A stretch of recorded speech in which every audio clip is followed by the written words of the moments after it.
Я расскажу очень одну интересную вещь, которую я заметил из жизнеописаний пророка Мухаммада, саллаллаху алейхи.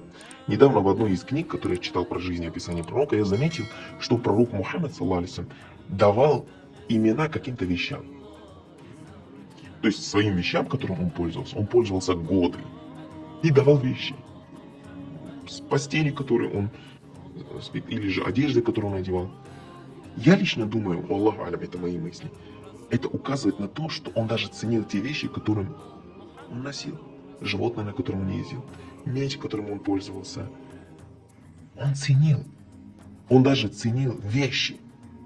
Ты можешь понять это? Это когда задумываешься над этим, и я поймал себя на мысли, что мы даже не ценим людей так, как пророк ценил вещей. Это указывает на наше высокомерие в высшей степени, эгоизм к себе. Только я. Пусть меня замечают. Почему я должен? Почему ко мне не приходят? Почему то? Кто ты такой? Ты обычный человек. Такой же грешный, как и все. Делаешь те же ошибки. Я не говорю обесценивать себя. Но эгоизм в наше время, он просто погубил все. Все качества, правдивость, праведность, любовь, отношения. Уступать. Милосердие исчезло полностью, верность.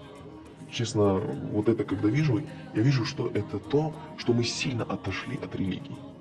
Просто на словах.